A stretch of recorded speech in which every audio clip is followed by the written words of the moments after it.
It is a very good afternoon. It's Niall Boylan with you for the next hour or so. Very interestingly, actually, I was looking just on a website there a few minutes ago, but those houses on the Oscar Traynor Road.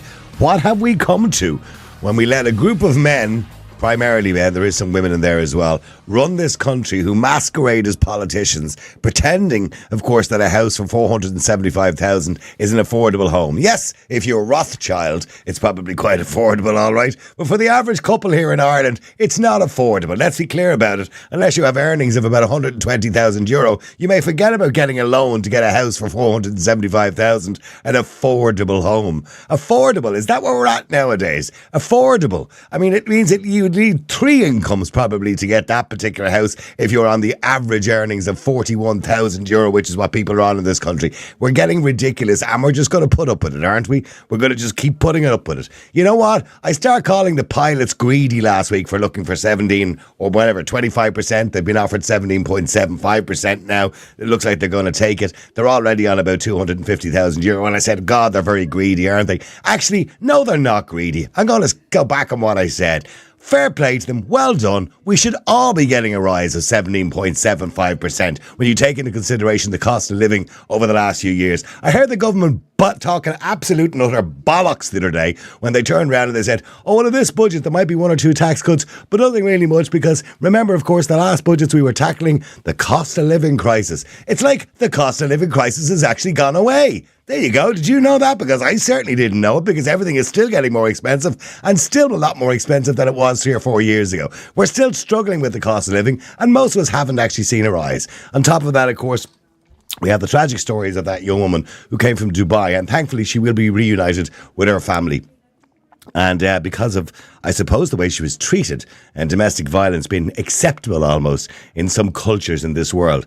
And we had the Taoiseach and, of course, Mary Lou jumping on the bandwagon looking for votes yesterday, pretending they did something about it, when really it was the media drawing attention to it. And the people in Dubai and the government of Dubai, of course, didn't want to be embarrassed because they need tourism. And this poor girl, of course, nearly took her own life. She was charged with the misuse of alcohol. She was also charged with attempted suicide, which is illegal. And remember, of course, she was a victim of gender-based violence or domestic violence, which seems to be acceptable in many countries around the world, particularly in the Middle East. And there we go. Look, we say it's unacceptable for men to behave like that. And that's culture. That type of culture is unacceptable according to the government. Of course it is. But then again, you would allow men to come into this country. Men to come into this country. Middle-aged men to come into this country with no documentation from places like that who have exactly the same culture who will come to Ireland. Bizarre, isn't it? That's quite embarrassing for the Irish government to make statements like that. Anyway, I have a lot to get through today. And by the way, can I mention, in relation to today's topic, we have had so much interest in it. And I have no understanding why. Because it's a kind of basic enough kind of topic about snitching. And, you know, that's something that really seems to get Irish people's goat. You know, this kind of snitches get stitches. But anyway, we've had about 400 or 500 people want to come on, all WhatsApped us in and said, oh yeah, I'll happily come on. So we've kind of picked about 19 or 20 if we can get through them in the next hour. So what I'm saying to everybody is I'm going to be really short with everybody, right? So we can get through as many people as possible. And the story is, and we missed out on this one for some reason, going back a couple of weeks ago, there was a story in RTE. More than 130 motorists were arrested on the last bank holiday Monday weekend for driving under the influence of an intoxicant. That includes alcohol or drugs. And Superintendent Liam Geraghty said it was a very busy operation. The Gardai clamped down. Now, the main problem with speed is, he said, if you're unfortunate enough to be involved in a road collision, the higher the speed you're travelling, the greater the impact of that road traffic collision and the greater possibility of death or serious injury. Meanwhile, a system that will allow the public to upload video evidence, including that of dangerous driving or speeding caught by road users to the Garda systems, could be in place in the next 2 years. The digital evidence management system is being introduced by Garda Síochána to deal with incoming video as part of the launch of their own body-worn cameras by Garda Síochána, and will be extended to other video footage by the general public. The system will be rolled out to the public in 18 to 24 months time so that they can upload material and was something Gardaí had been looking for quite some time in terms of road safety strategy, according to Superintendent Geraghty. We will be extending that system to allow members of the public to provide us with video footage that may be retrieved. That's not just in terms of road safety and driving on the road, but also in terms of our appeals for people with dashcam footage or video footage in terms of major crimes. It sounds like the Garda Síochána basically wants you to be their eyes and their ears on the road to save lives. Now, I'm not too sure that's exactly what it is, but they want people to send in their dash cam footage of bad driving, I imagine, or speeding or drunk driving or whatever it happens to be. Now, of course, the Gardai can't be everywhere to stop everybody from bad driving or reckless or careless driving or reckless endangerment or whatever they want to call it, or whatever the charge happens to be, putting other road users' lives in jeopardy. But they want you to help. Oh, excuse me. They want you to help them. They want you to send them in your dashcam footage of other people, making mistakes on the road, or, well, not making mistakes. It's not a mistake to drive at 140 miles an hour. It's intentional, isn't it? So will you be taking part? That's the question. Would you use your dashcam footage, send it to the guards and say, would you look at this lad? He's doing 70 in a 60 zone. Or would you look at this lad here? He just broke out an amber light. Or, well, I suppose you're not meant to make an amber light. You're supposed to proceed with caution, aren't you? He just broke a red light. Will you be sending your footage to the Garda Síochána to report on other drivers' bad driving? Let me know what you think. The number is 085 122 55. That's 085 122 085 122 55. You can WhatsApp now if you want to. Morris, hi, how are you? Thanks for allowing me to open the show, ex-MEP for Dublin. Potential MEP. Yeah, listen, well done, it's great. I saw a very dodgy incident yesterday. I was on the Lucan bypass, so I drive a van for a living. And I saw a guy dropping off a woman at a bus shelter, and you have to learn how to merge into traffic, and he was just crawling along like a snail. And of course, a speeder came up his backside in the bus lane, trying to get ahead of everybody, and he checked out, and he missed the car by inches. There would have been a pile-up of about 12 cars. So I think footage like that would definitely help. One, for a driver that's not really conscious of what he's doing. Because I noticed he was a foreign national that was driving, and then you had Speedo coming up in the bus lane, putting everybody in danger, breaking the law. Now, here's the question. If you had a dash cam and you had footage of it, and this system was available for you to just press a button and upload it to the guards, would you upload yours? Would you squeal If it was dangerous, 100%. If it was dangerous driving, which it was, and he was putting people in danger, one, your man that was trying to merge with the traffic didn't know what to do, and the other fella came down flying in the bus lane and pulled out in front of a car. And he just checked, the way you check a car, and he just about made it. Yeah, but a fella nearly killed me. A fella nearly killed myself, my son, and Carol on the M50. I was on the M50 one time, and I was approaching, this turn off for Ballymun coming from the south side to go up the ramp. Yeah, he got in between the ramp and me and kept going straight. And he was in an Audi A8 or A6. He was doing about 160, and he saw a gap and he went for it. He was on the inside of everybody. He wasn't going to Ballymun, and I was on the inside lane. And he shot in between the ramp and me. He missed me by inches.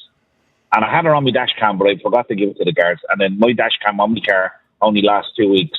But yeah, well, by the way, I recommend to most people to get a bigger SD card, because the SD card that comes with them will normally only, depending on how much you drive, they'll normally only last a week. So the footage will only last a week because it overwrites it constantly all the time. But mine is the same. Mine only lasts about 3 or 4 days, and then it overwrites it. So if I do something or I have something that I need, you have to kind of save it immediately. Yeah. But okay, but you'd be happy. You'd be happy in 2 years' time when this system becomes available, and I'm sure over time the technology will be instant. In other words, I imagine within the next 5 years you'll be literally able to press a button on your dash cam and it'll send it straight to the guards. So you'll be happy enough to do that. 100%, because it's making the road safer. And like I was told a long time ago in the army, when you're given a vehicle, it's like giving somebody a loaded gun.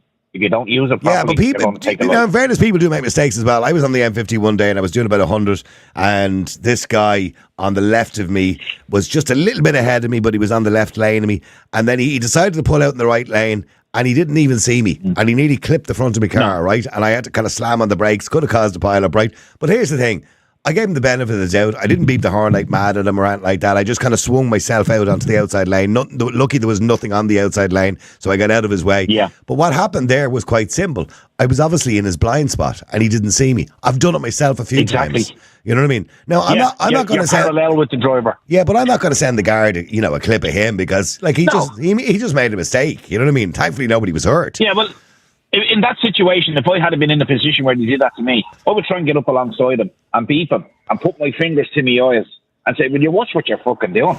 Like, give him a verbal warning. Like, you just pull up alongside somebody, either inside of him, you can get him, or the outside, and beat the horn. Give him the looks, give him the daggers. Yeah. And give him the fingers up to the eyes. Will you watch what you're doing? Point at your eyes and give him the fingers and say, will you watch what you're doing? Morris, stay there, because James, you won't be snitching on anybody. You don't agree with Morris now? You won't be snitching? No, I totally disagree, Morris. Can I ask Morris a question? Morris says he drives a van. Morris, what size van are you driving, if you don't mind me asking? I have a 2.5 litre Ford Transit. For a transit size van, all right. You're carrying 2 heavy pallets in the back of your van that weigh, say, 4 ton for the 2 pallets, right?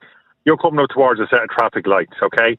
You're 40 yards from them lights. You're doing 60 kilometres an hour, right? I'm putting yourself in the scenario now. And you come up towards the lights, and suddenly a child comes out or somebody comes out and decides to hit the lights to change them. Now, you now have to make that decision. Do I have to slow down really quickly and watch that load behind me shift right into the back of me, or do I carry on and proceed through the lights? What would you do in a situation like that? Yeah, it's a very hard situation to know what you're in. And the reason why, Morris, the reason why I'm asking you that question is every scenario is different. I'll give you an example. I haven't shared it, but I've recently changed careers, and I now work for Dublin Bus. So I'm driving a vehicle, the minimum weight of 12 tons and the maximum weight of 19 tons. We were trained that if you're coming towards a set of lights and them lights start to change, you have that split decision, because if you hit the brakes on a vehicle, any vehicle, and you know, Morris, because I assume you would have an Army 154 like I do, you hit the brakes on a vehicle with air brakes, it's going to stop dead. If I have a bus on board with 20 people standing, where are then half them people going to end up? On the floor. Either on the floor or through the front windscreen. I'm still blown away, by the way, with the minimum of 12 tons and the maximum of 19 tons. So I'm assuming then the 7 tons of people. That's what it is. Yeah. They calculate out. So we big people. When people get on the bus, we have to make sure we don't overload a bus now, because it reduces the braking. How do you do that, by the way? When you're looking at people getting on, you go, sorry, you're a little bit too big. I have a load of big people already. Do you know? No, not really. But no, it is. No, the average. We are actually given the average weight, because people men generally weigh roughly about the same, women roughly about the same. So you have to be careful. No, it's basically down to numbers.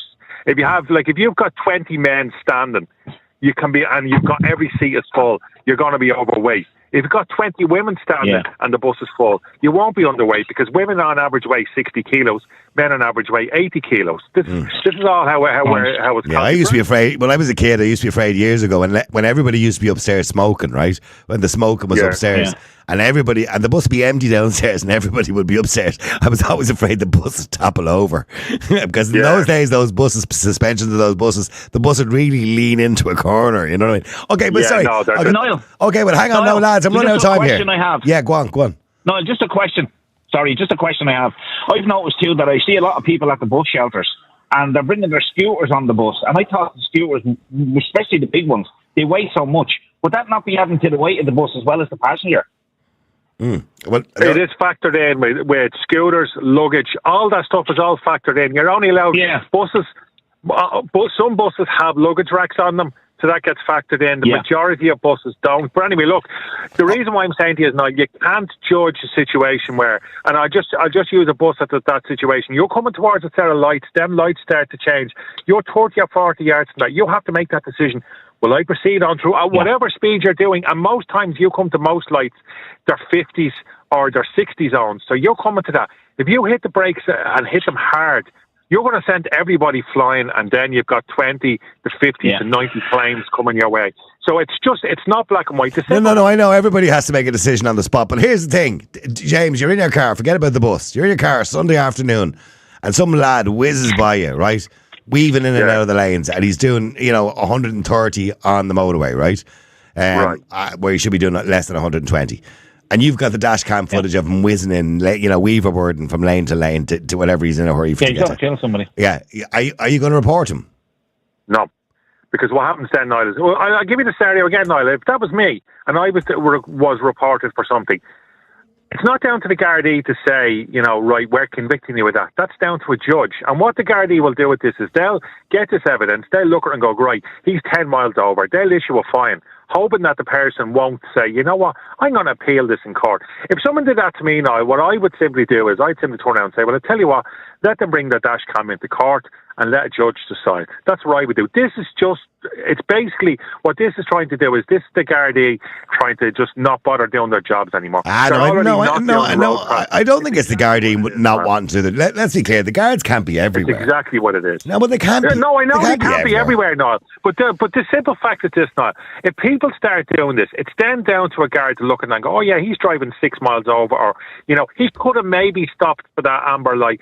But then again, maybe, you know, the road conditions, Niall, all these factors all have to be taken in. Where you go in front of a judge and, you know, you can have a solicitor can go up and say, Your Honour, you know, this particular driver, he was driving along, he came towards the lights, the road was slippery, the road was wet, so he proceeded on through the lights. He thought it was safer, as in, you know, the rules of the road state that you can proceed through an amber and a red light if it is safe to do so. But judges are fair, generally speaking, when it comes to things like that, because many years ago I was in court for speeding. It shouldn't be down to an individual guard, sergeant, inspector or superintendent to be judge and jury. This ain't Judge Dredd.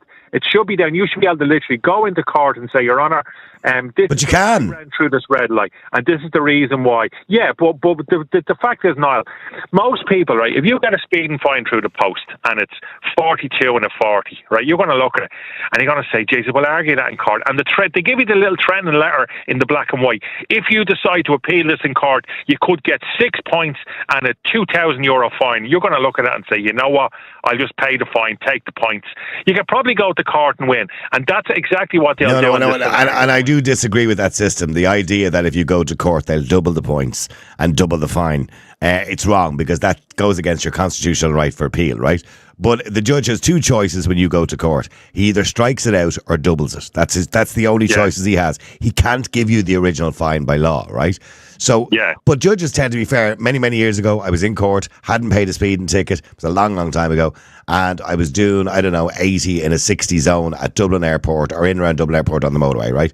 And in fairness to the judge, he said to the guard, what time is it? Guard said 3 o'clock in the morning. I was actually coming out of my nightclub. I was working. 3 o'clock in the morning. He said, what were the road conditions? He said, they were good. Yeah, they were grand. Yeah, was there many traffic on the road? And he said, no, there wasn't that much traffic on the road. He said, strikeout. So the judge was fair. Do you understand what I'm saying? So depending on, now, if it had been raining and a lot of traffic on the road, I'm sure he would have given me the fine. Stay there for a second, because Angela, hi, how are you? Grand, how are you? Angela, James said he won't be snitching on anybody. Do you know what? I'd like that job. I want to apply for that job straight away. What job? Looking at the videos? Looking at the videos. Sure, people are going to take the absolute piss out of it. Do you know what I mean? How many videos... I'm going to send him a video of me willy. I'm just going to send him a picture of me willy. That's what I'm going to say. Buns, boobs, willies, the whole lot, like. It's ridiculous. And can you imagine being I'll put a little note on the bottom. Look at the speed of that. Look at the speed of this one, like. And next you get those stupid ones where it goes, and you're like, oh, for God's sake, not another one. You know, I mean, it's ridiculous. I wouldn't be doing it anyway. And I want to know, like, if you're driving along and they're saying, okay, if you have videos or dash cam, and they go, oh my God, look at that, right? So you're slowing down because you don't have a dash cam, so you're going to use your phone. So you're slowing down, causing the mayhem behind you to slow down, to try and take a picture, try and take a video of all of this. No, hold on. Dashcam does it automatically. You're not slowing down or doing anything. No. But they're not saying it has to be dashcam, does it? Well, it just said no. What I was assuming that's what they mean. By the way, if you're taking videos with your phone while you're driving and you send that to the guards, you're going to get done. Yeah, you will get the tick. You will get the tick speckers who will do that, like, you know. And then and that's what I'm saying. You're on the M50, and okay, let's say you're in the passenger seat, and something's happening up above. And next thing's like, okay, watch this. Okay, slow down now as we're passing him. And like, bang, someone comes into the back of you because you're slowing down to try and get a picture or a video of something. It's the most ridiculous thing I've ever heard. I don't think that's their plan. I think their plan is to use dashcam footage. They want you to use dashcam footage because clearly dashcam footage, unlike video on your phone, will show the speed you're travelling at. It shows the time, the date, and there's a timestamp on it. It's legit. It's official. Your phone is not. You know, your phone doesn't. I mean, if you took a video of your phone of some fella overtaking like a mad thing, it doesn't have speed on it, so there's no evidence. No, that's what I'm saying. Yeah. But they're not saying dash cam. Like, this is for everything. This is going to be, if you see someone... Well, Garrett just said, we will be extending the system to allow members of the public to provide us with video footage that they may retrieve. That's not just in terms of road safety and driving on the road, but also in terms of appeals for people with dash cam footage or video footage. Oh, it says or video footage in terms of major crimes. Yeah. Okay. But okay. But okay, in terms of major crimes. Okay, so that's what they're doing. So some lad is hang on. So some lad is in front of you, bollocks drunk, driving his car, and he's weaving all over the kip, right? Are you telling me you're not going to send the the dash cam footage to the guards? No, I don't. I ring the guards. I have done it. Oh, I've done that myself. Yeah, I've done that myself. But would you? I have. But you'd send them the dash cam footage if you have it, wouldn't you? No. What's the point? I'm following them. Because the thing is, you're not going to... You see, this is... Yeah, but they might need it as evidence. You following them is no good. Yeah. But, like, what would you need them as evidence for if you're following them and the guards come up and arrest them? Because he'd be charged... Yeah, because he'd be charged with... If he does get arrested, he'd be charged with driving under the influence of alcohol, but also reckless and careless driving, you know, endangering the lives of others. So you'll have the video evidence of that. Yeah, you'll have the... Okay, so let's say you don't ring the guard, you send them the video evidence, and the following week they go in and breathalyse them. Oh, sorry, that was a week previous. No, but that doesn't matter. Let's say he gets away, right? And you have the video evidence of him weaving back and forward across, you know, lines in the middle of the road or nearly hitting somebody. That's careless driving and reckless driving. Even if he doesn't get done for drink driving, he'll be done for careless and reckless driving. Not always, Niall. Look at you looking for any excuse not to give the evidence over. No, because this is the thing, right? You don't want to be a snitch, Angela. That's all. You just don't want to be a snitch. As you read out, it is for Dashcam and video for all crimes. Yeah. So what you're going to get now is like millions of videos every week being sent into the guards to have a look at all of this. Well, I'm assuming they're going to have someone there to look at them all. That's what I'm saying. I'd love to be the person sitting there doing it because that's a great job. Okay, well, hang on. We'll stay there for a second. It's obvious you're not going to send your videos in. Just stay there, Angela. Angela obviously is one of these Stitches Get Stitches people. Tommy, hi. How are you? Well, hang on, Jason. Stay there for a second. Tommy, hi. How are you? I'm good, Niall. Yourself?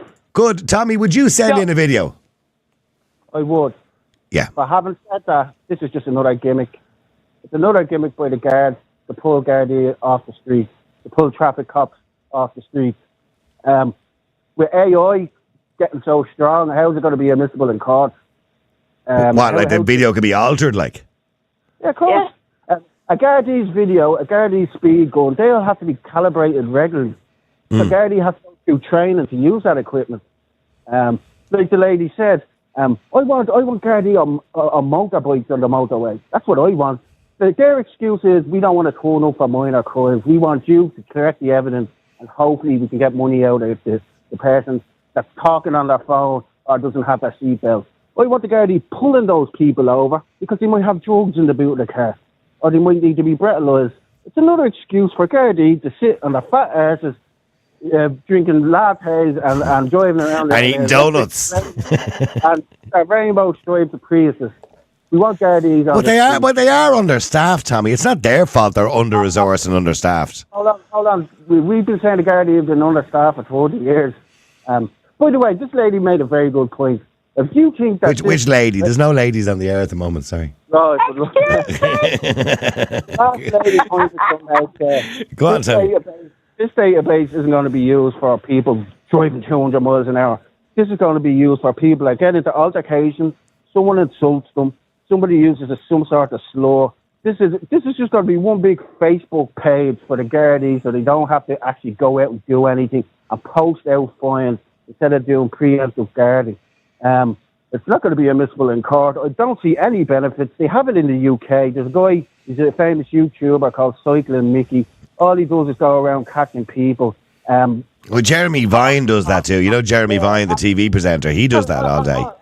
On good luck to them, but I'd rather have the money spent on more Gardai on the street, patrolling, pulling people over, checking their tyres. How do you prove someone's drunk on the Yeah, car? no, but hang on, Tommy. I'd like that too. I want to see more money spent on the guards pulling them over and doing all that too. But if you're driving behind somebody and they're driving like a loony, or they're going from side to side, or let's say they tip off somebody's car or whatever, and you have the video footage there, would you send it in?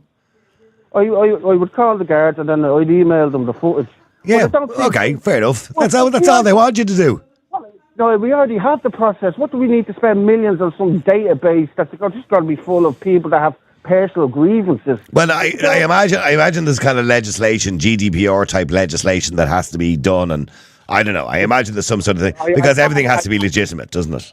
I can't see. It's just another excuse for Gardai not to turn up and actually do something. Yeah, but you'd see. Yeah, but hang on. I want to establish something. You'd still send the video in, would you? Of course I would, yeah. Yeah. Oh, hang on. Stay there. Jason, hi. How are you? Yeah.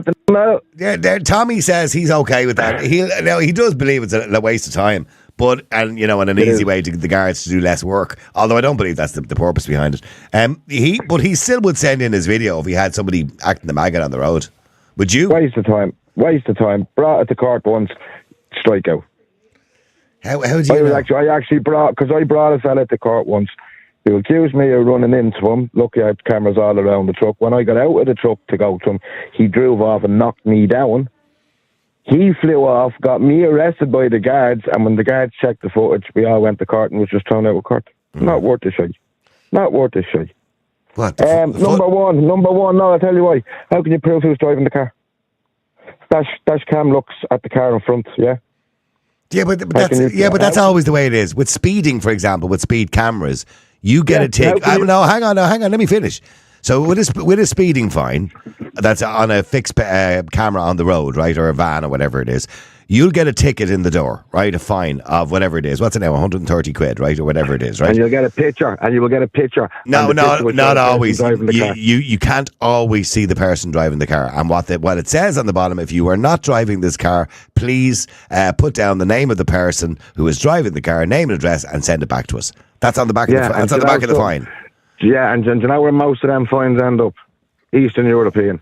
There's that many drivers over here that were driving over here for years, left their licenses behind with their friends for that exact thing.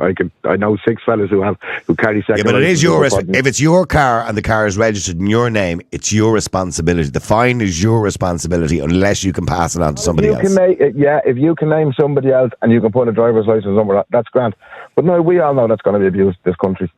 We all know it is. There's that much bad driving in the country. Sure, they're all very negative about this. So here's the guards trying to save lives, and they're all being very... With the exception of Tommy. Tommy's happy to send the video. Niall, if they were going to save lives, they'd be out on the roads, okay? For somebody who drives the amount I drive, I could count on my bad hand how many guards I pass in a week, how many checkpoints I go through in a week. Okay, I mean, Niall, you know how much time I spend on the road. You can't go down a motorway for 5 miles in England without coming across somebody. So you won't so you're telling me you won't be doing it. That's the bottom line for you. I couldn't be asked. I've done it before, and it was a waste of my time. And you do have a dash cam, I assume, yeah. These trucks are completely fitted all around. Our blind spots and all. I've cameras for me 2 sides, me front. Yeah. By the way, can I also say I'm not one for wanting to bring in laws. But I do believe it should be a legal requirement. Now, like seatbelts, like everything else, it should be a legal requirement to have a dash cam. I think that's coming down the line. Haven't they done something with the speed now? I think isn't it a legal thing in Europe now that the speed... Well, see, most people didn't know this, but from the 7th of July, which was last week, during the week there, okay, all new cars nowadays and all cars will be retrofitted that will be sold on forecourts with speed limiters. Yeah. Now, and what's coming down the line is what they're trying to do in California is, that they will have a central place with all electronic cars nowadays. It's very easy to do this with GPS and everything else. That let's say you're on the M50 and there's an accident southbound up near Rathfarnham, let's say, or something like that, that they can actually go in online on a computer and go and slow down every car on the road automatically. Yeah, that's too much control, Niall. That's the plan for the future. You want all these electric cars, Niall, they can turn them off. I would be buying an electric car. They're a load of shite. Wouldn't be ours. Now, can I just throw it out there again, by the way? Don't buy an electric car. They're dropping in value. They're plummeting in value. They're useless, the current models of electric cars. You might as well get You might as well get your 40 grand, Niall, take 20 of it and throw it into the liffey. You might as well. Honestly, guys, you might as well just piss on your money. Stay there a second because Jason, Dave, hi, how are you? Crack. Dave, would you be a dirty rat? I think like a coal mine and a canary. What? Sorry, a canary in a coal mine. Sorry. What do you mean? Oh, I would, yeah. I'd have no problem. I know plenty of people around where I live. They'd be acting the bollocks in their cars, fucking doing donuts in the middle of the fucking road. Are you a perfect driver? Are you a perfect driver? Are you a perfect driver? No, but I don't so what drive. happens if somebody takes a disliking to you? What happens if somebody takes a disliking to you and just decides to find can I make my point, please? Yeah, let him make his point. Can I make my point before you cut in, if you don't mind? Thanks, Pat. No, I'm not a perfect driver, no, but I don't drive through a village that's full of kids and people at 70, 80 miles an hour because I think I've got a second Nicky with my big Volkswagen Passat. No, I don't. I drive at the speed limit, but there are people I see regularly acting the bollocks. And if there was a way to actually show video evidence to the guards of this ad's going to kill someone eventually, I wouldn't have a problem doing it. But the problem is, I will agree with Jay. A lot of times these ads get taken to court, and it is thrown out. Like myself and my brother, we had a guy rode off both of our cars Friday before New Year's, came down the estate, smashed drunk, plowed into my car, then went across the road, plowed into my brother's car, and the guard said to us they needed to have a statement from one of the neighbours who saw him get out of the car himself, or a judge would most likely throw it out of court. Even though he was arrested at the scene, off his tits, drunk as a skunk, I had text messages from him myself where he admitted to writing off both of our cars, but the guard said that still wasn't good enough. And he said there might even still be a chance a judge might let him off. And this guy's been involved in 3 crashes already. One of them, someone got like 50 grand off him, off his insurance for a claim. I know, So that's unfortunate. That's a common trick, isn't it? But okay, so Dave, here's the thing: you're driving down the road, right?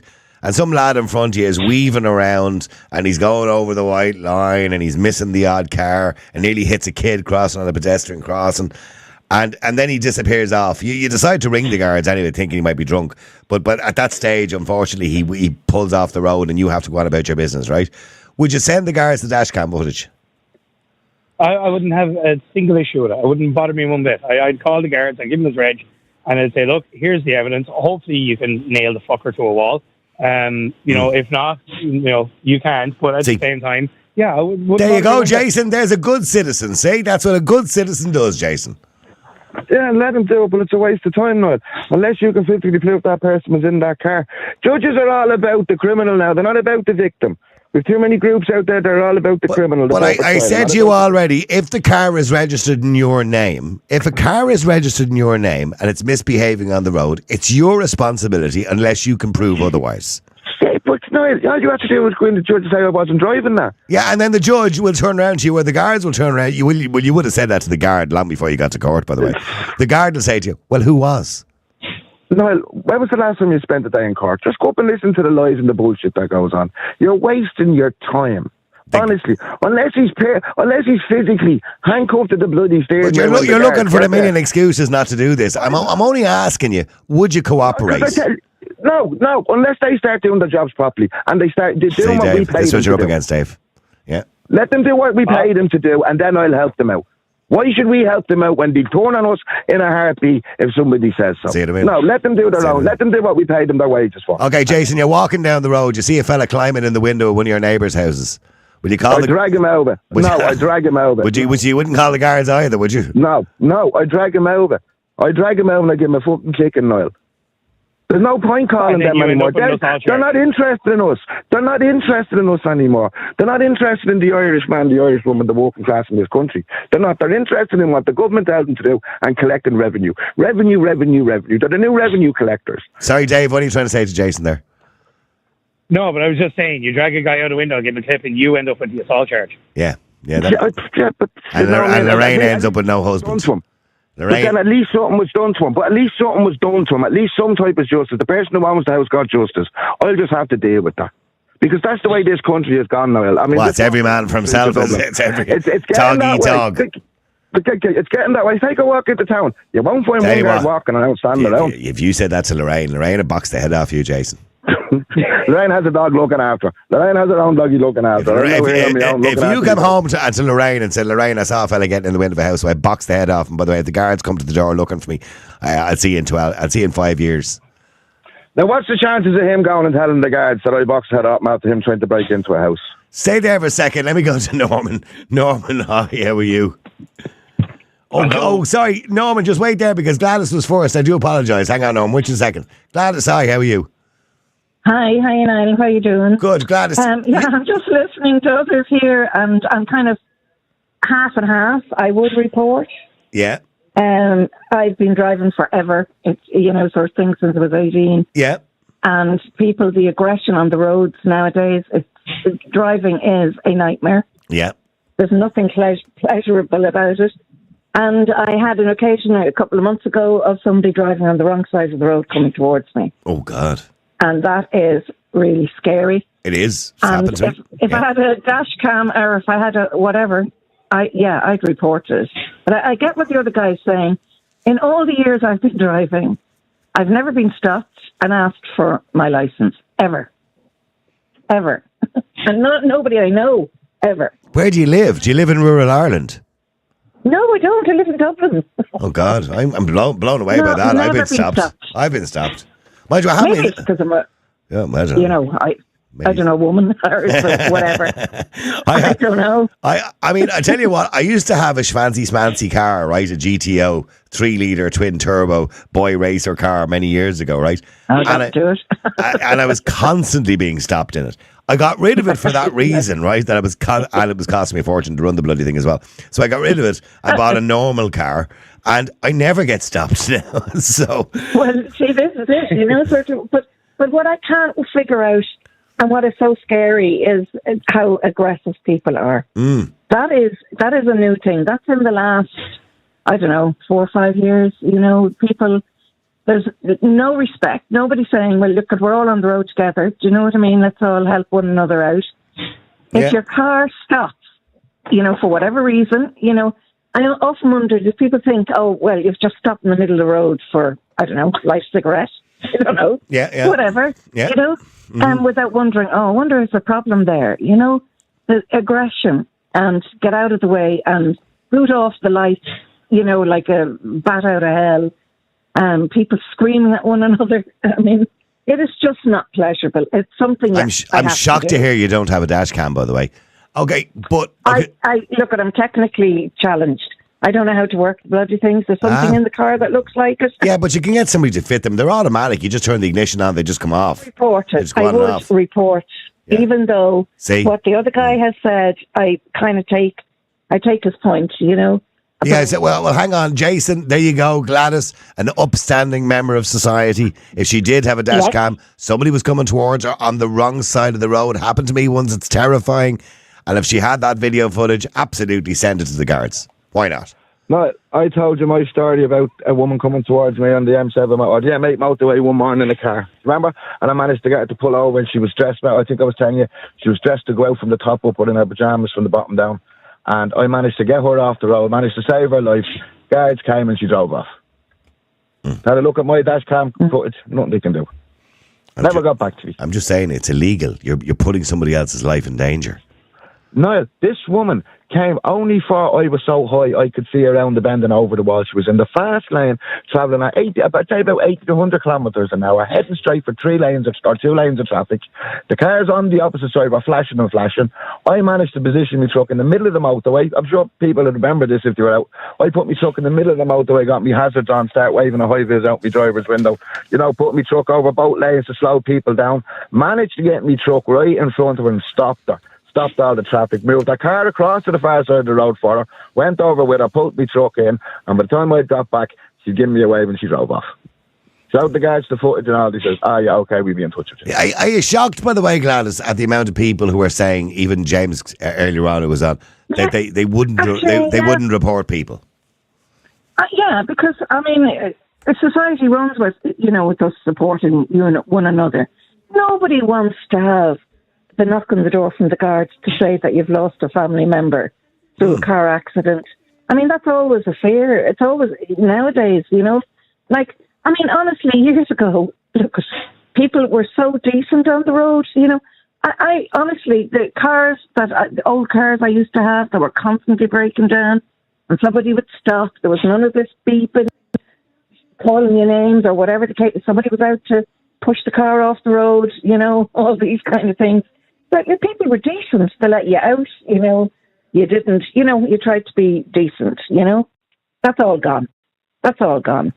It's now, I'm in my car, I'm listening to whatever, and I'm the king of the castle, and I don't give a damn about anybody. Well, I hope you listen to me during the day and at night on the radio. Well, of course. Of course. Okay, we'll hang on there for a second. Let me go to Norman as well. Norman, hi, how are you? Hello? Hey, Norman. Norman, would you report somebody with your dashcam footage? I think it's your duty. I'd insist upon it. So it should be a legal obligation, in other words, more so than anything else. Exactly, yeah. Yeah. What do you say to people who believe that it's, that this kind of whole stitches get stitches or snitches get stitches scenario? Well, if you want somebody running over your or killing your child or whatever, you think it's okay, then fair enough. Okay. Yeah. But I mean, we've had topics before, say, for example, when we talk about, say, social welfare, and, they ask people to report people they know who are stealing or abusing the system. And the amount of people who just say, no, it's not up to me, not my job. And then you heard earlier on there 2 callers saying, no, it's Garrett's job, not my job.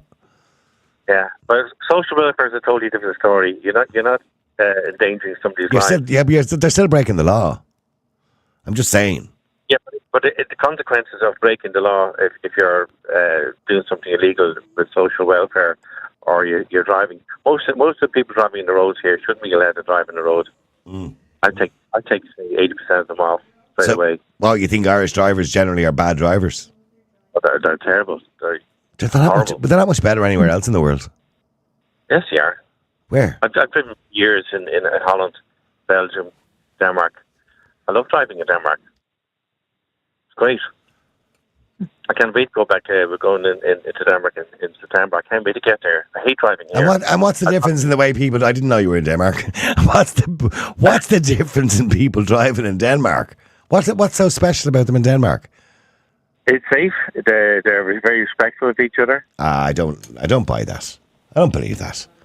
Yeah. I mean, don't get me wrong. I know some countries can be more aggressive, like Spain, for example, when you in the Canaries or whatever. They all seem a bit mad on the roads, right? And they're even worse than us. America, kind of a bit like us. Some of them can be mad as well because the freeways are a bit bonkers. But I don't believe for a minute that they're perfect drivers in Denmark. They're great. They're fantastic. I could drive almost blindfolded there, and nothing would happen. And go through, a green light. You're supposed to check when you're going through a junction, by the way. But anyway, most people here don't even know that. They don't know the rules of the road. They pull out whenever they feel like it. They pull out from a car park or a driveway without even checking. You're not supposed to. Mm-hmm. You're not part of the public road system. Yeah. I got my license in the Netherlands, and you have to do a minimum of 30 lessons. It used to be 5 or 8 theory lessons, 1 hour lessons in a classroom setting. I think it's 15 now or something. Okay, can I point out something, right? In Ireland, the road deaths this year so far have been a little over 100. In Denmark, so far this year, the road deaths have been over 160. Their population is pretty similar to Ireland. So you're telling me that they're better than us? They're actually not. Technically speaking, statistically speaking, they're actually worse. Years. I've been driving there for 30 years, so... I'm just telling you. I'm just telling you. They're worse than us. Yeah. When it comes to road deaths. So clearly they're not perfect drivers. Well, I'd have to query those stats, to be honest. You'd have to query those stats? Well, I've had 30 years trying to file the full... query the right you want. I can... But the way people who drive here, they drive too fast. They have no respect for other people. They don't stop at red light. They stop on top but hang on. Most people don't drive too fast. Most people do stop at red lights. Some people don't. They don't. I used to cycle or drive to Clonskey when I worked in Clonskey, and I passed to the KCR. You never know the KCR. Yeah. Function. Yeah. And saying 15 years, how many times when the light went green I could actually go ahead, drive? Yeah. Many times I could actually do that. I could count it on one hand. By the way, those stats come from the European Commission of Road Safety, so they are official statistics. But these are my stats. 15 years of driving. I'm not talking about your stats. Your stats don't matter, Norman. The stats, well, I'm just telling you the stats this year. You're telling me Denmark is safer than Ireland. I'm telling you the road deaths in Ireland are a little over 100 so far this year, right? I don't 120 actually. It's a little bit high this year. Yeah. In Denmark, it's 160. We're only halfway through the year, and the population same as Ireland. But listen. I've never had an accident in Denmark or Sweden. I mean, you mightn't have had. You know, I'm just saying, like, you can't make a claim. I mean, back up your claim. In Ireland, I've had, I don't know how many near accidents. I think every time I go in the car, there's a near accident. Yeah, but when you make a claim about a country being so wonderful, you need to back up your claim. You know I am making a claim. No, you're only backing up your claim with your observations. We drive around, and I'll show you. We drive around Aarhus or Copenhagen, and you'd be shocked how well people behave and how well they drive. Okay, but either way, getting back to the original comment. So if they bring this in 18 months' time or whenever it is, 2 years' time, then the guards say that you'll be able to upload videos of bad driving or speeding or whatever, you'll happily do it. You'll happily do it. Yeah, of course. Okay, stay there, Norman. Let me go to Stephen. Stephen, hi, how are you? How are you, Niall? How are you getting on? Good, Stephen. It's been a little while. Nice to talk to you again. Stephen, I mean, the Garda Síochána are saying this system should be ready in about 18 months to 2 years, not only for their own body cams, but for members of the public to upload any video they might have of bad driving or speeding or whatever it is, or offences. Would you upload? No, I wouldn't. No, Niall, there's a very funny thing there with the previous caller who said that Ireland have terrible drivers. There's a database of information that's referenced here on a Wikipedia article, and incidents per 100,000 inhabitants in Ireland is 2.9. In Denmark, it's 3.8. Yeah, there you go, Norman. That man is full of shit. Easy. No, you're full of shit. Listen, come on over to Denmark and I'll tell you. I don't want to go to Denmark, Norman. Jesus. I'll show you. You'll be shocked. Sorry, but Stephen, is it not our civic duty to report others who break the law? Absolutely not. Look, I'll put it this way. What is law and what isn't law is getting increasingly, stringent. We're now in an over-regulated society. So what this man is foolishly accepting is that his private recordings would be surrendered to the state to pursue citizens for minor infractions.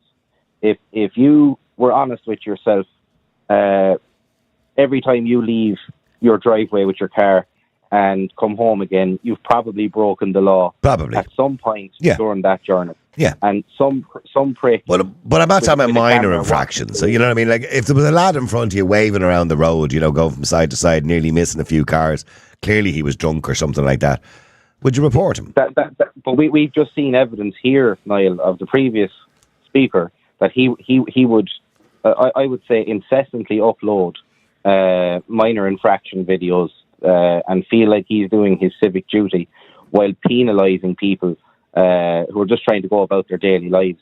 He also surrendered that he would like to see about 80% of drivers off the road. Off the road. This man already has a target that he won't his target seems to be everybody but himself and the people from Denmark, and he has a bit of an obsession with Denmark. But he's not alone in this, though. This is the thing. The Green Party has created people like this who are going out there attacking private car ownership in any way they can. And you know that, Niall. You've covered these topics long enough. I know that as well.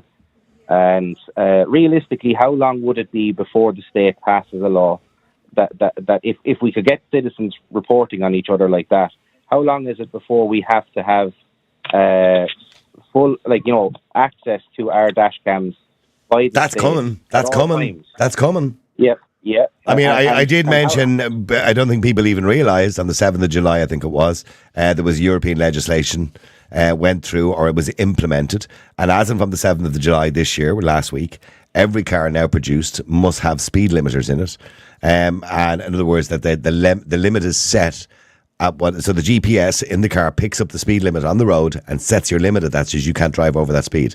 What it does is, I can't wait to see how many people have accidents because. Oh yeah, it gives a. So the way it'll work is it gives a warning, an audible warning. When you break the speed limit, or when you get to the speed limit, 5 miles an hour before the speed limit, it gives an audible warning. And then when you get to that speed, the car will not go any faster unless you. I think there's a way around it that you have to give 2 presses on the accelerator or something like that. If it's a case that you need to get out of that situation for whatever reason. But in California, what they want to introduce now is that every car, because so many people are buying these electric cars and they all have GPS fitted and they all have all sorts of controls in them, that they, from a central station, they can turn off the engines of all cars.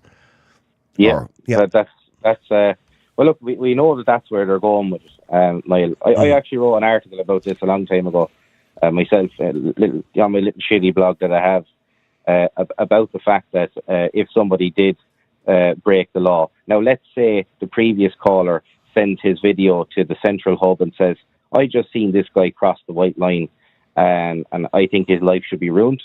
Then your car could be pulled in and stopped just to investigate the query or the possibility that could happen. So you're travelling along, minding your business. A minor infraction occurs, which happens with everyone every day when driving. Because we're not robots, we don't want to be. And someone like that previous caller will do something like that. And like what's happening in California now, they're going to pull you over and see if they can land you with some type of fine or another. So this is the type of world that they're trying to build, and hopefully people see through it. No, okay, well, stay there for a second, Stephen. Let me just go to Bernie as well. I want to go to Sean and another Stephen too. Bernie, hi, how are you?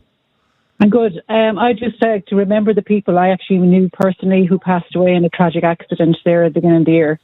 A mother and 2 children. Sorry to hear that. I remember the story. I remember the story you were talking about. But anyway, moving on from that, thank God I'm getting a frigging free bus pass next year because, I'm just done with all these things that are coming in that are, impacting on our driving. We all go out with a good intention every day to live by the rules and live by the law and not to break the law, but we do see it. And, there's times where you overtake somebody if you're, going, you do it as safe as possible, but you do see idiots taking, on corners and, at traffic lights and when the light is yellow. What do you do? That's human nature. That's the way we make mistakes. We all make mistakes. I get that, yeah. Yeah, we do. But unfortunately, I don't know. There's no right or wrong way. We just educate ourselves better. Are you saying, like Stephen, you wouldn't be uploading dashcam footage of somebody? Clearly, no. If somebody was in front of you, Bernie, and they were kind of reckless in the way they were driving, or somebody was on a motorway and they were clearly doing 150 miles an hour because they were in and out of traffic. You're doing your 110, 120 on a motorway, and somebody's and off up the road like a lunatic. You wouldn't send in a video, no? No, I'll tell you why. Because that person could be going to, like I was one night, got a call to say my husband was going to die, and he did, and I didn't make it in time. I was rushing. I was trying my best to break every light. I didn't excuse myself or allow myself. I tried to get to that hospital. And I don't know what somebody else's situation. They could have a sick child somewhere. And but if they have a situation, I'm sure they could tell the guards why they were doing that particular night. I'm sure they'll have evidence of that. But we don't know what's going on in somebody's head when they're driving. They could be going to a hospital appointment, thinking about all the traffic they have to go, find parking. Like, we all are. Human life is human. We all are in our heads. We all do. We all learned how to drive. Okay, so you think this is a bad idea, do you, by the guards to ask people to upload videos? I do, because I have a camera in my car and I got it in the pound shop, whatever. But in the pound shop. No, it was €20 in the pound shop, right. And I have it plugged in, and it's there. I'm sure I've seen a lot of stuff happen. I've seen an accident happen in front of me, and I didn't. They didn't ask me for my SD card or anything.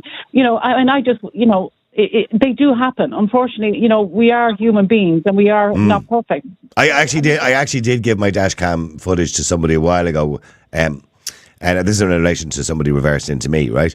But after I had given the dashcam footage, I was saying to myself, who was I talking to on the phone in the car while that was happening, or just before that happened? Because there's audio on it as well, and you could have been saying anything. And you're giving it over to the guards. That always going to concern me. But sorry, Stephen, you heard Bernie. It's kind of It's not up to us. It's up to the guards, people's lives. Everybody is busy in their lives. But I am talking about, Stephen, people blatantly breaking the law. You know what I mean? Like a drunk driver or something. What we used to do years ago, Niall, is like, Jez, there's someone very dangerously driving there, I'll ring the guards. Yeah, and I've done that. That's all you have to do. Now, if you ring a guard and tell him such and such a fella broke a stop sign there, the guards will say, yeah, tell me everything about it there, and then they'll hang up the phone and say, for fuck's sake. Yeah, they're back to eating their donuts and drinking their coffee. Yeah, I know, yeah. Like, I came across a car one night coming on the motorway between Galway and Ballinasloe, coming the wrong way. He was in the fast lane coming towards me. So I reported that to the guards. Yeah, but if you had your pound shop Dashcam on, I had. Okay, well, did you get his reg on your pound? You probably wouldn't get the reg on the pound shop one. It was 10 o'clock at night, and I got such a fright. I went into the parking lane. Do you know what I mean? The pull-in lane. You imagine meeting somebody coming towards you. It's happened to me. I've seen people on the wrong side of the road coming towards me and getting an awful fright. Say there, Stephen and Bernie. Okay, both of them saying they wouldn't do it. Sean, you would. You'd report them, absolutely. How you doing, Niall? How are you? Yeah. Look, I drive for a living, Niall. And I agree with the couple of guys that did the guy there. Irish drivers are assholes. There's no doubt about it. You know, I see it every day. They're not all assholes. Week. Well, it's a lot of them, 80% of them. And this bullshit that women are safe drivers, harder than my arse, they are lunatics. I think that they're getting worse than men. They're on the phones, they have the kids in the car. For fuck's sake, Niall. Niall, look, I wouldn't be uploading and giving this in for, as the last caller said, Stephen there, for breaking a white line, or, it'd have to be something serious as far as I'm concerned. Like, there's way too many people dying on the Irish roads as far as I'm concerned. And one is I don't think that. And by the way, can I just say this with the greatest respect to those who might have lost somebody on the roads, right? And my condolences to all them. But when you say the amount of people that we're losing on the roads, when you consider we've 2.2 million pieces of steel that weigh at half a ton or a ton flying around on the roads, nearly missing each other on a daily basis, I don't believe that many people actually die on our roads. If you go back 30 years ago, we had a quarter of the amount of cars on the road, and we had 800 deaths a year. So what I'm saying is, it's a lot safer now. But they should be, but that's what I'm saying. If people's, driving, if they know, Niall, that this is going to come in, and this is, and I'm second degree in party and everything else, I don't believe in all this. This is about people's safety. This is this is about what is going on in the Irish roads. And, I don't know if you've seen, there's videos there of people, there's this guy there I've seen on the TikTok video the other day. He was dodging trucks and tractors in a Toyota Corolla, red Toyota Corolla. And obviously he was reported, but I saw that video. Did you see it? Yeah, it was I did. Fucking lunatic. I don't know how he didn't hit another car. It was just bonkers. No. He was actually on the other side of the road. road. What happened in the end? See, Stephen, Stephen, have you seen that TikTok video with your man waving all over the road, the Irish guy? I don't know whether you have a TikTok or not. I haven't, Niall, so I can't comment. Okay, he's clearly drunk or on drugs or just can't drive a car. But he's literally going from the hard shoulder, somebody's behind him, filming the whole thing, and he goes from the hard shoulder on the left over to the other side of the road, nearly missing oncoming cars, barely missing them. It's like trucks pulling into the hard shoulder. Yeah, he was clearly pissed or something. Surely, Stephen, if you had footage of that, you'd send it to the guards. That's the extreme case, and nothing we ever do will stop people doing that. Probably a stolen car, who knows? Well, but look, Stephen, you see, the fact of the matter is that if you get the likes of this idiot, that, he could take out a family in 2 minutes the way he was driving. Oh, yeah. And this is exactly what I'm talking about. We get idiots like this off the road. Even if it's only one.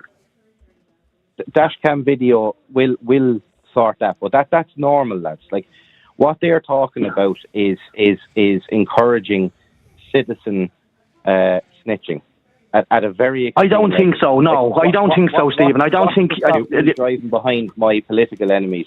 For instance, I ran as a candidate here in the local elections. What's to stop me driving behind my political enemies until they make a fault and reporting them? What's to stop me? Yeah, I think you're taking this. I don't think it's aiming at this, Stephen. I think it's aiming at idiots and very dangerous driving. That's going to put life in danger. I appreciate that, but we've seen time and time again that there's always a trout to catch a salmon with the government. And is this I think the point Stephen's making, Sean, is that if you give the government an inch, they'll take a mile. In other words, the more we allow control, and there is a level of control about it, that we're now getting the citizens not only to be journalists, which we've done over the last few years, the citizens are now the police as well, because we don't have isn't it a fantastic thing that the citizens have become journalists, Niall? And I think it's a fantastic thing. I think it's a double-edged sword, to be honest with you. Yeah, I think it's a better thing that people have now phones and they can record everything what's going on, and they can have their own proof, and they can bring it to court if you have the disagreements with a guard or a disagreement with anybody, I suppose. Yeah. But this kind of carry on, I don't. This is aimed at madness like that I'm talking about. And as I say, like if we got it's obviously, I hope that the driver was reporting Niall that you seen and I seen, because he was definitely going to take somebody out, if not himself out. The way he was going on. Well, his reg, it was up on TikTok, and his reg was there for everyone to see, and it was quite clear that he was hammered or just incapable of driving a car. Actually, stay there for a second, Sean and Stephen. I want to go to the other Stephen as well. Stephen, hi, how are you? Grand, thank you, Niall. It's an interesting discussion. Yeah, I mean, so 18 to 24 months, they hope to have this system ready in tandem with the body-worn cameras that they're going to be using themselves. So there's obviously legislation around GDPR that they have to get over and fix all of that. But it will be available to members of the public to upload dashcam footage whenever they see bad driving on the roads or bad habits on the road. Would you upload? I probably would. If it was severe enough, I probably would. And there's so many times I'm sure that most people have seen something and gone, geez, I wish I had a dash cam for that, or, had a dash cam and gone, well, I probably should try and upload something about that. Yeah. Stephen, the other Stephen is basically saying, this idea that we're constantly giving the government, or the government are giving us control. In other words, asking us to report on social welfare snitches or social welfare fraud, asking us to be their eyes and ears, essentially. Although, they might claim it's our civic duty. Stephen thinks there's a little bit of overreach in it. I think there's a little bit of both in it. I do think it's a civic duty that we should, uphold everybody to the same standards that we uphold ourselves to. And if something is going wrong, then we should do something about it, because, it's making life harder for everyone else. It's making the social welfare system less functional for everybody else. Mm. So I think there's an argument to say, yes, we should be doing it. But it is a bit of overreach. It is kind of, a symptom of the fact that the guards are completely understaffed and under-resourced.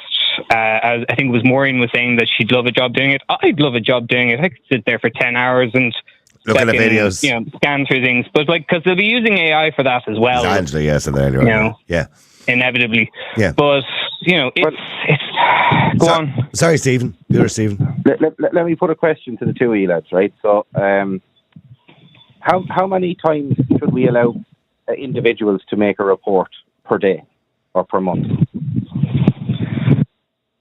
Well, I don't think there should be a limit. I personally don't think there should be a limit. I don't think there would need to be a limit either. There you go. Like this whole point of your enemies or your enemies driving behind you. I mean, Jesus Christ, they're a bigger fish to fry. No, I know. And if you want to do it, then you're implicating yourself just as much as you're implicating the person you're trying to get done. Because then the guards will ask, well, why were you driving behind them for 20 miles and filming this, and what were you doing, and was it dash cam, or were you using your phone, or whatever it is? Therein lies the question. So will we know? But this is up to the guards to decide what is and isn't worth following up on. The same with all the crimes that we have. How about this? If we get reported again, how are we allowed to know who reported us? Like, are we allowed to know? Are we being followed by people who don't like us? Perhaps neighbours, stalkers. You're probably not going to be allowed to know who reported it, because again, this GDPR, there's risks of retribution. Again, if you consider somebody to be your enemy and they snitch on you, are you going to just sit there and leave it be, or are you going to go and knock on their door? Yeah, I would say. So you're probably not going to be allowed to know how to do it. I would say you should knock on someone's door in that case if they're stalking you and using state-provided snitching tools to destroy your life. And this is why we should resist it, because it's open to use. Maybe I'm wrong in thinking this. Under the law, don't you have the right to know who your accuser is? Yeah, that's what I was getting at, Niall. Yeah. Maybe then there is a way of knowing about it. Yeah, I think Stephen, on the point you said, how many are you allowed to upload, and I said there should be no limit if that's the case, if we're all going to agree on it. But in saying that, if somebody's uploading 5 videos a day, I think the guards themselves will be going, well, look, let's just ignore him. He's just a clown. You know what I mean? So, well, Niall, let's put it this way. Like, let's take the Green Party. Green Party voters will be uploading 100 a day. Yeah. People who vote for more libertarian parties or ideals will not upload at all. So we have. Yeah, and the mad cyclists, they'll be uploading loads. But is this? They already are. Yeah. This is just a tool for policy change then, because what they can do is target private motorists with these reports, and like the lady earlier said, I'm so sick of it all, I'm getting a bus pass, and that's what's known as nudge tactics. Or yeah, am I wrong to be thinking that I'm not looking forward? Well, probably not my generation, certainly. Well, actually, there will be probably the next 10 years that we won't be driving cars anymore. Because what will happen is we will have vehicles. Most likely, they won't be the current electric models that we currently have on the roads at the moment, because they're pieces of shit and not worth a shite, right? But there will be electric vehicles in the future that will, have a longer range on them. They'll charge up very quickly, etc., etc. And we won't be driving them anymore. They'll be all controlled from a central database on the roads, and we'll just get into them, just tell the car where we want to go, and it'll drive us there. We won't be allowed, most likely, to take control of the vehicle. Yeah, I would say that try showing a generation in the future video and photographs of cars and how fucking free we were. It'll cause riots. So they'll have to erase cars from like the history. Wipe it out. Now we're getting Orwellian again. No, I don't think we are, Stephen, being Orwellian. I think in 50 years' time, probably, young people will be talking to their granddads. And their granddads will be saying to them, and this is not far-fetched, this is not science fiction or anything. I remember the day we used to have to hold a steering wheel and turn it ourselves. And they'll be going, really, Grandad? Yeah, we'd have to sit sure in it. You did. And you had to put your foot on little things on the ground to get it to move. And they're going, really, Grandad? And we had to hold a little bit of plastic with some buttons and a circuit board to change the channels on the television. Yeah, absolutely. Let me go to Eric. Eric, hi, how are you? I'm good, Niall. Thank you for having me on. How are you, man? Good, Eric. Okay, getting back to what we're talking about, the Gardai shit kind of said, but in 18 months to 24 months, they will have a system whereby members of the public can upload material, dashcam material, or whatever it happens to be, for crimes on the road or whatever, to a central database, for them to examine and obviously take action. Would you do it? No, I wouldn't. I think if you look at the different legislations that are being brought within Ireland now, with regards to the hate speech laws, I think that what we're going down, we're going towards the Soviet era snitching, where your neighbours are going to be able to tell tales on you. It's not going to align with the government, whether it's on the road, whether it's hate speech laws, and they're going to come down with an authoritarian. But sure, look what happened during COVID. The neighbours were quite happy to be snitching on each other during the COVID, weren't they? There was the amount of curtain twitchers we had during COVID was ridiculous. Oh, look at Johnny Murphy. I think he's outside his 6 kilometre zone. I'm telling the guards on him. He's spreading the COVID. That's exactly it. And look, I think we have enough control in society as it is, rather than looking at, like, for instance, who do you report on dangerous driving? The elderly woman that might be doing 20 kilometre under the speed limit, or the teenager that's doing 20 kilometre over the speed limit. Mm-hmm. There's different aspects of it, and that's really for the road traffic guard who are trained in that to be able to identify it and actually do their job on the streets. Okay, so in other words, don't be asking us to do your job. Get more guards if that's the way you feel about it. Well, not even get more guards. It's put proper education into driving. Start maybe hitting insurance companies, putting regulations on people. You can do it that way rather than infringing on people's rights and getting someone to tell tales on. Yeah, Mr. Denmark, who was on earlier on there, although I didn't agree with 90% of what he said, the one thing I will agree with is driver education. And I agree with you in relation to that. Similar to Canada, I think young people should be leaving school with a driver's licence. Yeah. Well, Niall, just on what you're saying there, the money that they've been spending on the LGBT agenda within schools. How come that's not after being changed to things like, say, we can educate kids on domestic violence, or we can educate kids on road traffic? But like what you said, come out of school with an understanding. The world around you. Well spent. Yeah. No, I wouldn't disagree with you. I'm starting to change my mind now, to be honest with you, listen to yourself and Stephen, because obviously you brought in the hate speech laws, and I hate control, by the way. I just hate control.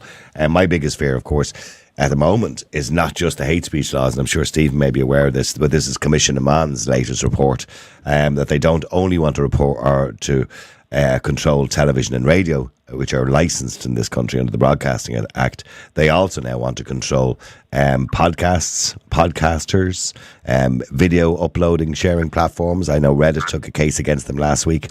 Not only that, they have put in another thing now as well, that phone-in type shows, guess who they're talking about? They want the presenters to be trained to deal with callers who might say hateful things. So there you are. So that's what you're up. That's what you're up against. I'll put on a shock collar, and you can press the button whenever I say anything bad. Wouldn't that be gas? Every time. I mean, I was only talking last night on the radio. We were talking about countries with strange laws. Would you go to countries because we were talking about the situation in Dubai, and we're talking about the fact that in China, or Singapore, if you're the editor of a talk show or a radio show or television show who says anything negative about the government, you go to jail. I mean, that's what we're heading towards. I mean, I know the other Stephen doesn't agree with me, but I do believe that's what they would ultimately love, the government. They would love if people weren't allowed to talk about them badly. We're very lucky at this moment in time that we have the freedom to express ourselves, and let's not let that change. Anyway, that's a whole other argument, and we'll come back to this hate speech laws again, because I know Roderick O'Gorman was asked what's the first thing he wants to do as the leader of the Green Party, and the first thing out of his mouth is the hate speech laws, which I find really bizarre, by the way, that he would come out with that. There's a lot more important things around for Roderick O'Gorman to be looking after as a minister for integration and minister for immigration and children than hate speech laws. Let me go to Martin as well. Martin, hi, how are you? I'm very well this afternoon, Niall. Good afternoon. It's a lovely day here. I'm in, where am I? I'm down in Cork. Where am I? Tara, I do apologise. I should have came to you first, but I went to Martin first. I'm going to come straight to you in a second, Tara. I do apologise. Sorry, Martin. Go ahead very quickly, because I have to very quickly. I think this whole thing is nonsense. It's just another way of diverting from the fact that the guards, in the past 20 years or so, they basically, when do you see a guard on the streets? Practically never. And if you do, more often the car drives along and it's just gone. I see numerous traffic infractions every day where guards are sitting and they ignore it. Now, that's in the first place. In the second place, if you submit video and it goes to court, okay, anyone who's brought to court to be prosecuted has a right to a defence. And that right to a defence includes a cross-examination if you want to do it yourself, if you want to represent yourself, or if you have a solicitor with you, you're entitled to cross-examine that person. So now, what's going to happen if a person says, "Oh no, look, I gave you the video. I don't want to go to court." They can't be forced to go to court. It's all nonsense. It's more Irish solutions to Irish problems. And you're right about Roderick O'Gorman. That guy's a lunatic. Imagine being the leader of the Green Party, being announced the leader of the Green Party, being asked what's the first thing you want to tackle, and he says hate speech laws. I mean, what the hell is wrong? What's wrong with him? What can you expect? I mean, honestly, what can you expect? That's it's just the way Irish politics is, Yeah. And hopefully it will change, I think we might be on the cusp of a change. I've just been given the job as a leader of a party, and the first thing I want to deal with is people who say hurty words. You know what I mean? Yeah. Absolutely. I mean, with all the things that are wrong, that's his solution for making the world a better place. By the way, I don't know anyone else heard this. I'm not gone off the topic a little bit here, but I listened to Michael Healy-Rae yesterday in the Dáil. There was a clip going around. I don't know whether you've seen it on social media, Martin, or I don't know whether you look at social media. I don't do social media. Okay, well, there's a clip going around, and it's quite an impassionate speech he makes about the abuse online, the abuse of politicians and the name calling and people giving out about politicians online and blah, blah, blah, blah, blah, blah, blah. And in the middle of it all, he says, and I don't agree with hate speech laws. I don't agree with them. but we have to do something about these people calling politicians names online and abusing them and saying horrible things. And I'm going, that's a bit of a contradiction. What do you want to do? So, do you want to close down social media, or do you want to? Yeah, I mean, he did go on about nasty stuff that was said about his mother who had passed away, and you know, and I have to be honest, you know, that was horrible, you know. But in saying that, like, it just didn't make it. These politicians, they just don't have a thick skin anymore. Yeah, look, I mean, you know, the Daily Rays, you know, on the one hand, you know, they're endearing. I like them. They're kind of the country cousin bumpkins, if you know what I mean. You know, there is something, there's a slight kind of charm about them. But on the other hand, come out with something like that. Look, if you can't stand the heat, get out of the kitchen. It's that simple. Yeah, no, right? I know. Look, don't get me wrong. Nobody better than me knows how nasty it can be, because when it came to that election over the 8 weeks, some of the stuff that people said about me online was despicable. I mean, disgusting and completely untrue. But I just had to ignore it, because that was the only way to deal with it, was to ignore it. Now, there was one or two, which I'm going to take. I'm taking seriously, and we'll be following up on it. But most of it was just arseholes, you know, following the leader and saying horrible, horrible things about tweets that I put up, you know, 13 years ago, which were related to a show and not my own personal views. And then putting them back out of context. It's disgusting. But that's. I mean, my whole opinion on social media, I couldn't be bothered. I think it's all nonsense. But if you're going to be in the public eye, if you're going, particularly a politician, if you can't handle that kind of thing, and I'm not talking about death threats, I'm not talking about that. I'm talking about people just vilifying you and being absolute numpties. If you can't take it, give it up and let someone who can take it do the job. Do me a favour, stay there for a second. Let me go to Tara as well. Tara, hi, how are you? Niall, how's things? Good, Tara. Getting back to what we were talking about, Martin said, you know, this is nonsense. This is just, you know, like the government getting people to do their work for them, you know, work that they're incapable clearly of doing. We don't have enough guards. Would you report people? Would you use your dashcam footage and upload it? It would have to be either seriously dangerous, or I'd have to really dislike the person driving. Like if I was driving along and I saw Mr. XYZ who ghosted me a year ago and I can see him clearly breaking the law, I'm reporting him. But otherwise I'm not. Who ghosted you a year ago, isn't it? Those grudges are held long and hard. This is the traffic equivalent of those arseholes who submit objection after objection to planning permission notices. That's what this is. I'd resist it personally because it's not black and white. If the driver was speeding, for example, how do you prove the person was doing so dangerously and not being antagonised? I'll give you an example of what I mean to put into context. I was on the motorway one night years ago. A car starts tailing me dangerously. He was so close to the boot of my car, he was nearly in the back seat behind me. I moved to the next lane, he follows. I move back, he follows. I speed up to get away from him, he does the same. This part of the motorway, it wasn't lit up. It's only when we got into a lit up part where the street lights were that I realised it was a Gardai car and he didn't have his Gardai light on. Oh, God. He antagonised me and that's why I sped up. And he gave me penalty points for speeding up. Now, I'm sorry I didn't appeal it to court. It's still one of those things that just I regret. But I was too young at the time. I just didn't have the balls. Exactly the same thing happened to me many, many years ago. I was driving up the north. It was actually the PSNI. I was driving the north and they were behind me. And the speed limit was 60 miles an hour because, of course, you're up north, so the speed limit was 60 miles an hour. And he was behind me and he was doing, I set, you know, you can set the cruise control. I set it at 59 to make sure I wasn't breaking the speed limit. But you know that way you feel, this is 3 o'clock in the morning, and you know that feeling that they're right behind me, they're waiting for me to make a mistake, just calm down, relax. And they stayed right up my arse, right up my arse. And then they started to overtake me. And as they overtake me, they put the lights on and pulled me in. And I said, what's wrong? And he said, you were doing 61 miles an hour. I said, no, I wasn't. I was actually doing 59. According to our calibration, you were doing 61. And he started giving me this grilling at the side of the road. Now, obviously, it was 3 o'clock in the morning. I didn't, it was the PSNI. I was up in a strange place in the north. And, so I just kind of went along with it. But they didn't find me in the end. But he just wanted to be Billy Big Balls at the side of the road and give out to me, you know. 61. It's a power trip for some of them, yeah. But it was that same thing of intimidating you to go faster, you know. Yes. Exactly, yeah.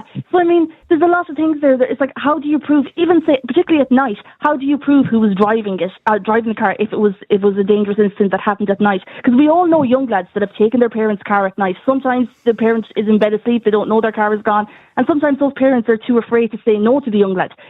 They're not going to land the young fella or the young girl in it if they're like questioned by the Gardai. They're just going to take the blame, and so all of a sudden you've them taking the blame for someone else's actions because they're too afraid to stand up to the person who actually took the car. So it's so black. It's not black and white. There's too many. It's going to cause chaos, and even if you try to appeal it, that's taking up court time. So there's a lot of consequences to this kind of a law, and plus it's just the whole thing of control. I don't like it, and I think it might be a novelty at the start for some people, but they'll start uploading footage. But I think it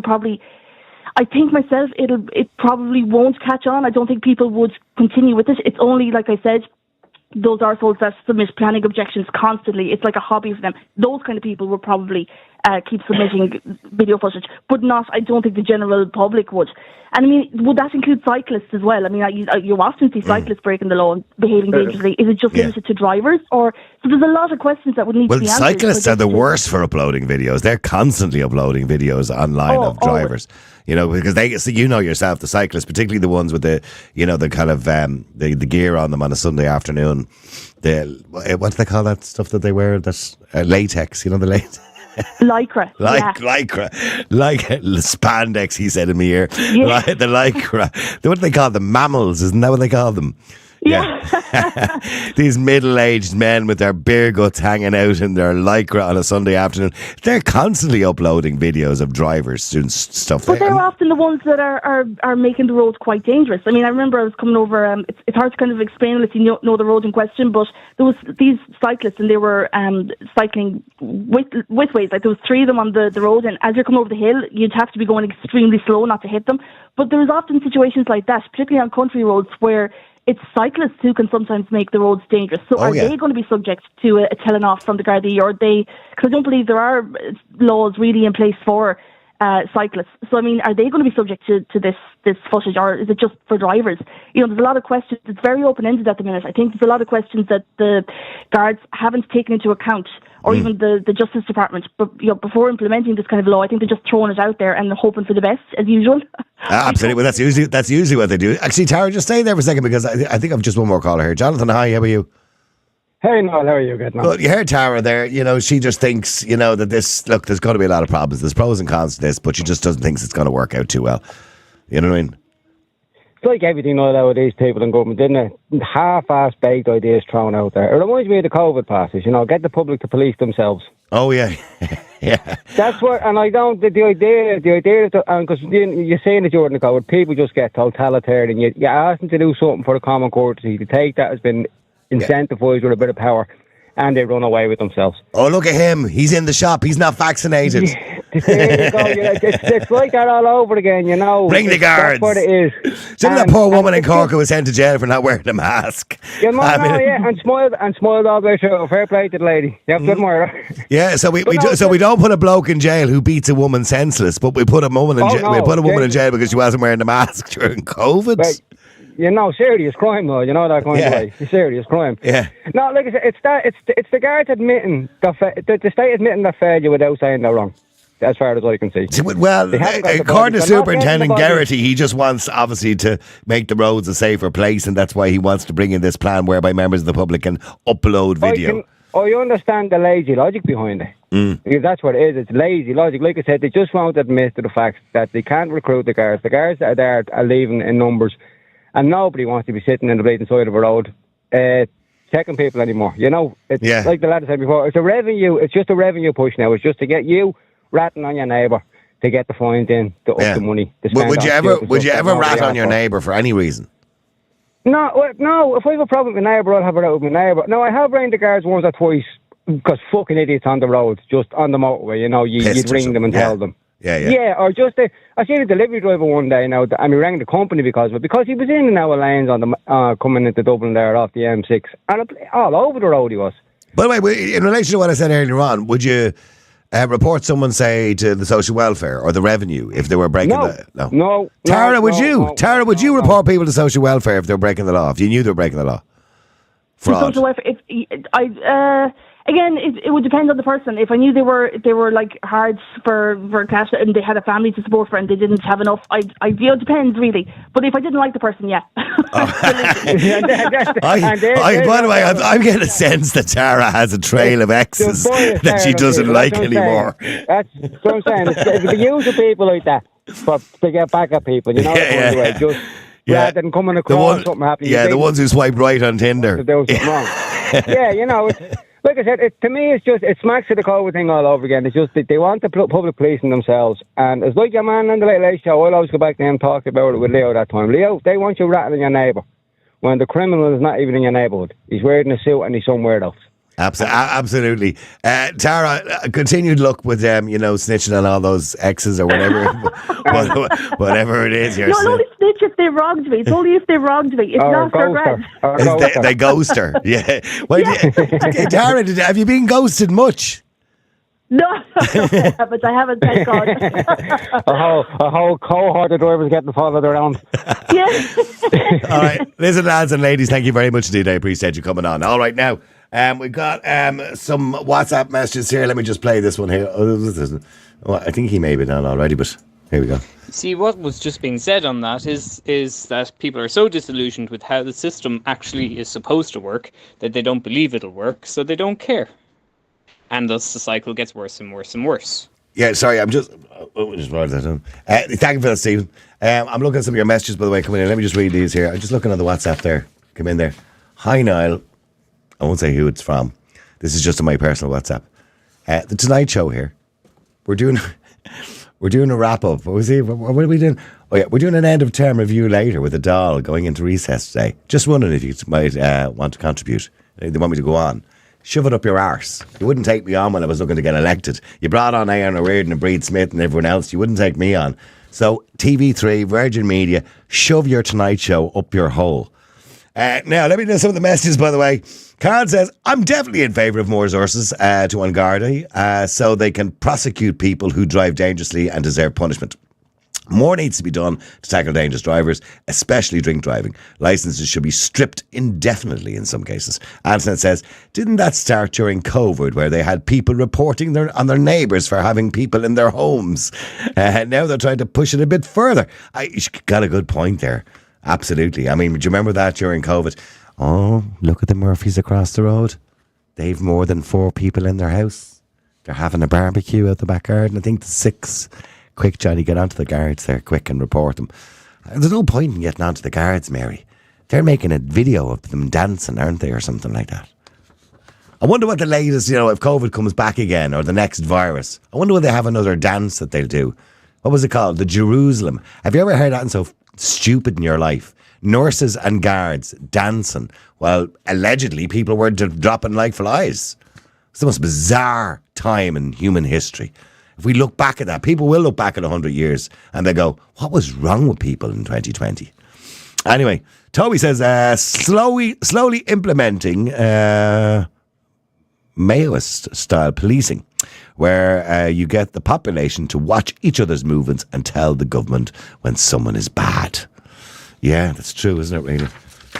That's what we're doing. We're getting people to snitch on each other. Thank you to everybody who got involved in the show today. By the way, don't forget the show can't happen without your support on a regular basis. We would ask you, please support the show. I know you're sick of me saying it, but look, it's really, really important that you support the show. Without your support, we don't have a show. We cannot function. We can't pay the bills, the lights that's on there at the moment. I can't turn the camera around to show you what's here in front of me, but there's 3 of us operate this show on a daily basis. We got through there nearly 19 calls today. So many people want to come on and talk to us all the time. It's an uncensored platform for you to have your opinion on things that are in the news or social issues or whatever it is. To give out about the government or tell Virgin Media to piss off. Whatever it is, you want to do it, we will let you do it on this show. Within the realms of the law, of course. And we need your support. If you can subscribe, please do. It's $5.99 a month. Somebody else says subscribe for a year, which is fine. You can do that too, an annual subscription. $5.99 is the price for a cup of coffee. Starbucks. And it's like 3 of us sharing that coffee. That's all we're asking you for once a month. It's not much to ask for. We don't get paid. We just want to get enough to pay the bills and maybe have a couple of quid even for doing it. So please try and help us out. Go to our website, niallboylan.com. If you can't commit to once a month, you can donate just a £5. Just donate. There's a donate button on the website. Just click donate and donate a £5. If you're wealthy and you have a business and you believe in us and you want us to continue doing what we're doing, remember, of course, we're going to be fighting against hate speech laws. That's all on the way. We made a big difference here on this show when it came to the last referendum, for example. We were the only ones that were platforming politicians and people telling you to vote no.